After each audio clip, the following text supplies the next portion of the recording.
최근에 다퉜던 문제가 있으면 이야기해보라고 하자 아내가 대뜸 말했습니다. 이 사람은 내가 그렇게 초밥이 먹고 싶다고 했는데도 한 번도 데리고 간 적이 없어요. 그 말이 끝나자마자 남편은 아니 당신이 언제 초밥이 먹고 싶다고 했어? 하고 따졌습니다. 자초지정을 들어보니 이런 내용이었습니다. 어느 날 저녁을 먹는데 아내가 여보, 가까운 곳에 초밥집이 생겼대. 해서 남편이 그래, 요즘 장사가 어렵다는데 잘 되었으면 좋겠네. 했고 며칠 후 다시 아내가 여보, 오늘 그 초밥집 앞을 지나는데 제법 차가 많던데? 하기에 남편은 장사가 잘 되나 보네. 잘 됐네. 라고 말했습니다. 그리고 어느 날은 아내가 여보, 내 친구가 그 초밥집 가서 먹어봤는데 아주 괜찮대. 하자 남편은 주방장이 괜찮은가 보네. 라고 했다는 것입니다. 아내는 3번이나 초밥집 가자고 언지를 주었지만 남편은 못 알아들은 것입니다. 남녀가 대화를 하는 것은 아주 중요한 의사소통이며 사랑의 전달 수단이 되지만 사랑이 깨지는 원인으로 작용하기도 합니다. 왜냐하면 남자와 여자의 언어가 다르기 때문입니다. 남자는 말을 마음속에 담아놓고 여자는 말 속에 마음을 담아놓는다는 말이 있습니다. 남자는 사실만을 얘기하지만 여자는 공감을 원합니다. 남자는 문제 해결을 위해 말을 하지만 여자는 마음이 후련해지기 위해 말을 합니다. 아내들은 남편은 말귀를 못 알아듣는다고 불평하고 남편들은 아내가 무슨 말을 하는지 도대체 알아들을 수가 없다고 볼멘 소리를 합니다. 아내의 말을 들을 때는 문제지를 대하는 수험생처럼 대화하라고 합니다. 행간에 숨겨진 아내의 마음을 읽는 훈련이 필요하다는 뜻입니다. 달 밝은 밤에 아내가 여보, 참 달이 밝지? 하고 물으면 대부분의 남편은 오늘이 보름이잖아. 그러니 당연히 달이 밝지. 하거나 달 밝은 거 처음 봤어. 하며 무안을 줍니다. 아내가 달이 밝다는 말은 당신과 걷고 싶다거나 당신과 커피 한잔 하고 싶다는 뜻인데 남편은 그 마음을 못 알아듣는 것입니다. 남자의 언어와 여자의 언어가 이렇게 다르며 괜찮아라는 말도 여자와 남자가 다르게 해석합니다. 여자의 말 괜찮아는 썩 마음에 들지 않음, 별로 안 괜찮음, 다른 조치를 취해달라는 뜻이지만 남자의 괜찮아는 정말 괜찮다는 뜻입니다. 여자의 아니라는 말은 정말 아닌 경우도 있지만 그 말의 진실은 3번 이상 물어봐야 밝혀집니다. 한 번만 물어보고 끝내면 매우 서운해합니다. 그러나 남자의 아니란 말은 정말 아닙니다. 남편이 아이고 수첩 거의 다 써가네.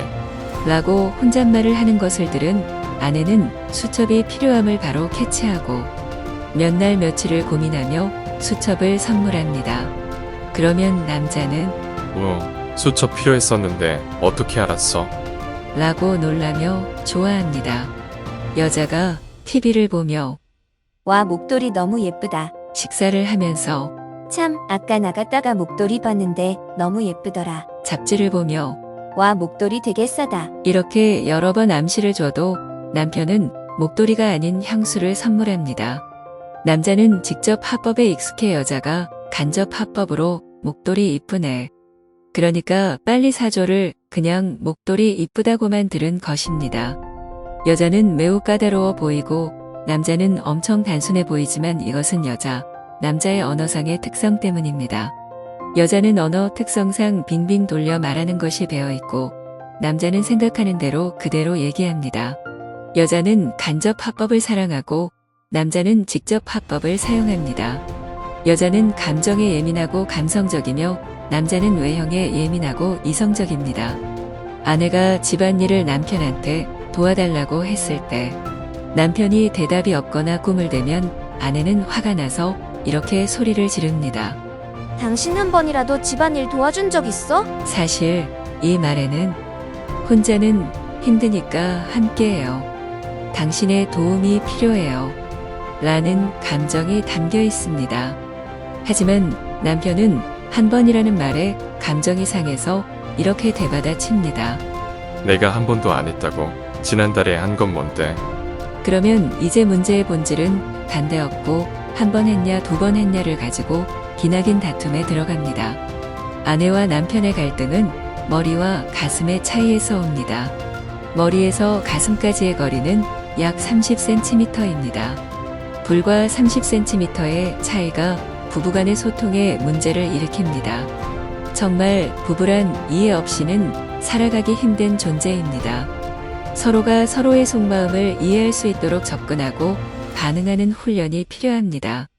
남편들은 아내가 하는 말 속에 숨어있는 감정을 읽는 훈련을 해야 하고, 아내들은 자신의 감정을 적절하게 그러나 정중하게 표현할 필요가 있습니다. 초밥이 먹고 싶으면 여보, 우리 동네에 좋은 초밥집이 생겼대. 언제 시간 되면 당신하고 가고 싶어. 라고 말해야 합니다. 다리 박치 라고만 하지 말고 여보, 다리 참 밝네요. 옛날에 당신하고 걷던 생각이 나는데 오늘 시간 어때요? 라고 직접적으로 말해야 합니다. 부부가 살다 보면 갈등이 생기기 마련입니다. 연애할 때는 내가 상대방에게 맞춰주고 욕구를 채워줬지만 결혼 후에는 상대방이 내게 맞춰주길 강요합니다. 돕는 배필에서 바라는 배필로 변하는 것입니다. 그래서 갈등이 일어나며 이것은 인간의 죄성의 결과입니다. 갈등은 언제든지 일어날 수 있습니다. 문제는 갈등이 아니라 갈등을 풀어가는 데 있습니다. 갈등이 생기면 내가 먼저 화해의 손을 내밀어야 합니다. 또한 갈등을 풀어가기 위해서는 상대가 틀린 게 아니라 나와 다르다 라는 생각을 가지고 대화를 시작해야 합니다. 남자와 여자의 근원적인 차이가 있다는 것을 인지하고 인정하고 이해해야 합니다.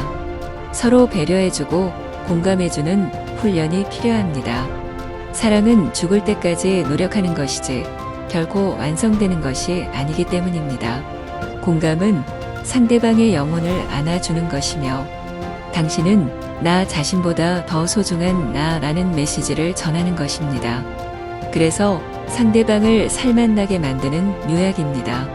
우리 모두 공감하는 남편, 소통하는 남편이 되어 우리 가정을 작은 행복으로 만들어 가시길 기원합니다.